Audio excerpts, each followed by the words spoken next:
Hello po, magandang araw. So andito kami ngayon sa Tami Avenue, Kawit, Cavite. So alam mo, kung gusto mong lumabas sa magulong mundo at gusto mo ng relax, so ito, Tami Avenue. Nasa gitna siya na ng Kawit. So yan, may kapehan, then yung place. Yan ang gusto ko dito pag pag andito na ako, biglang umiilaw. So hindi ko alam timing or pag nakikita nila ako umiilaw bigla. So, hindi yung pagkain yung pinunta namin actually, yung swing, kasi yun ang gusto ni boss. Yun, napagod si boss. Gusto ng pagkain at gusto ng kape. So, yun, order tayo. Yun, sa mga presyo at flavor, bahala na kayo. Punta na lang kayo doon at tignan nyo. So, maluwag ang parking, kasya ang 164 na sasakyan. So, may time lang na patong-patong yung mga sasakyan.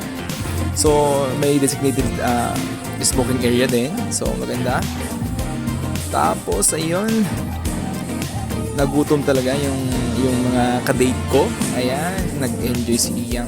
Ayun, dumating na rin yung manok na di ko alam anong flavor. Basta, in-order na lang yan. So, ito, dumating na rin yung kape. Kape na binabalik-balikan. Kape is life. So, deliver sa mga kadate ko. Ayan. Iyang, nabusog ka ba? Nagutom pa. So yun, hanggang dun lang kasi tinatamad na ako. Next time na lang. Bye!